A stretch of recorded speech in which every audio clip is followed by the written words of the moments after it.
It's at the Sundance Awards night, Saturday, and I am fortunate enough to be run into a filmmaker who I actually respect for the work that I've seen of his. And he had, again at Sundance, just like last year, was it last year you had a film? Yes. A film about the meanest man in America, some people would say. So please introduce yourself and tell us about that film. I'm Matt Trynauer, and I directed a film that premiered at this year's Sundance called Where's My Roy Cohn, about the infamous lawyer, fixer, power broker, mob attorney, and now most unfortunately famous for being the mentor to Donald Trump. When you went into this project, was one of the motivations about the relationship between Donald Trump and his father with Roy Cohn? Yeah, I think that Roy Cohn would have been a very important footnote in American history, except for the surprise election of Trump.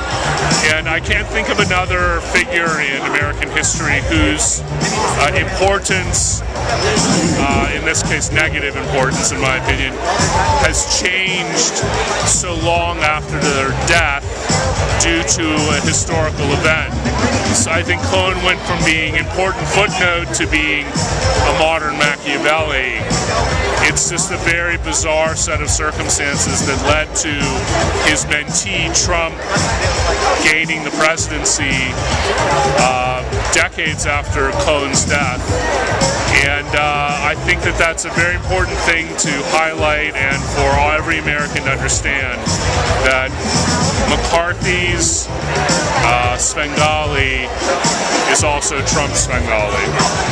And in the film, I believe at one point, the message is don't ever apologize and say you've always won, no matter if you've lost or not. And that seems to be Donald Trump's message too. Yeah, and well, attack, hit them back 10 times harder than they hit you, never apologize, and also declare victory even when you lose. These were Cohn's rules of conduct and rules of war, and you can see it's the Trump playbook. Someone I interviewed for the film said simply, Donald Trump is Roy Cohn. There's no difference. You know, congratulations on the sale, by the way. That means people will be able to see it when, do you know? I don't know when. It's here at Sundance. It's sold to Sony Pictures Classics, which is the best theatrical distributor of quality cinema, and I think later in the year, but I don't know how soon. I have one last question, and I did ask you something similar at the Q&A at the public screening. It's about the role of the closet. Here you have a Jewish American, and he's also gay, known to be gay, except he's not out and he's closeted. The role of closet. I said to you when I saw that picture of Ed Koch, 6'4", and little Roy Cohn, all I thought about was closet and power. Yes, well, need I say more than Roy Cohn's mentor, one of them was J. Edgar Hoover. So, can you think of two more diabolical, closeted gay Bobbsey twins in our history than those two?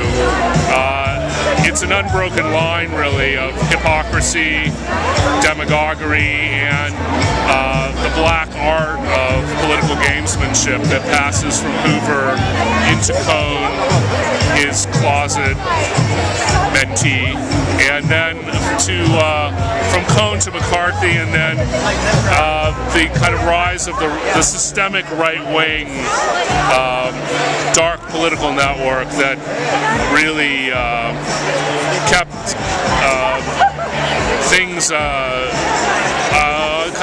on a simmer, I'd say, through the mid-20th century, and now has come back to haunt us with Trump. You know, this is the 50th anniversary of Stonewall, and I was one of the people in the street that night. I don't think it's about the bar, it's about what happened in the street. And the big mantra that came out the first night, literally, I don't know who said it first, was come out, come out, come out.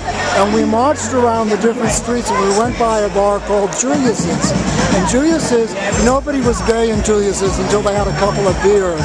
And they all waved to us, but no one came out to join us.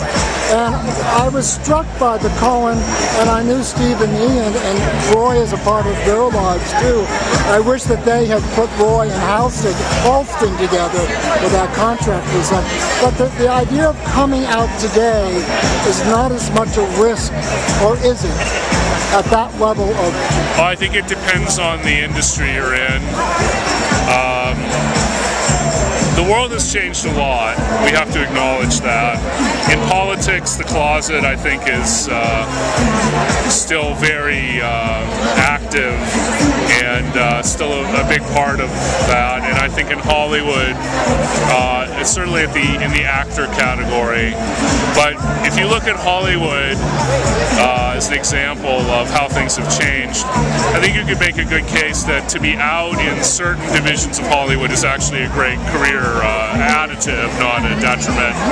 So it's we live in a mixed transitional time.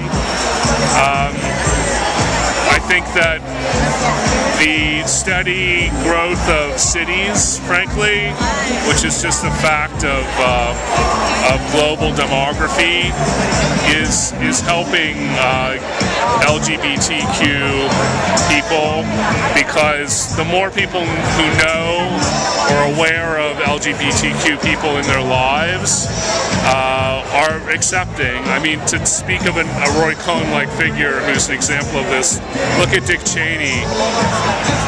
He betrayed his daughter, though. Well, he might have, but he was bizarrely not opposed to gay marriage in the run-up. And someone whose politics are so absolutely reprehensible, so monolithically fascistic, but he has that as an exception because he has a lesbian daughter, says a lot about the parochial, cloistered world we were all living in, and living in a kind of hangover way, because we all, whether we like to or not, kind of carry our parents' superstitions with us, and it just holds us back. So the more people talk about it, in this sense, Harvey Milk, I think, was so visionary and so correct, that the more we talk about it in the open, and the more there's dialogue, and the more people understand and have a personal relationship with queer people and the queer world, that the better off we're all going to be. And I see, as to quote FDR, the line of civilization is moving ever upward. It might not be obvious at the time. One last question. Did you talk to Tony Kushner about this project before you started, or has he seen the film? He hasn't seen it. No one, but only people in Park City this week have seen it.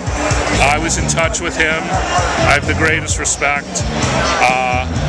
And I think his work is immortal and has a brilliant, visionary use of Cohn as a dramatic trope in a kind of ectoplasmic dialogue with Ethel Rosenberg. Well, that smile on that silent smile in the theatrical production is unbelievably powerful. It's extraordinary and it's transcendent. I was doing more of a raw political take, and I would never even dare to compare what I've done with a brilliant, immortal work of dramatic art, but I think audiences can learn from both, and maybe people who are Angels in America aficionados will get a deeper dive into Roy Cohn by being able to see this movie in theaters. Well, thank you for talking with us, and good luck with the awards tonight. Thank you.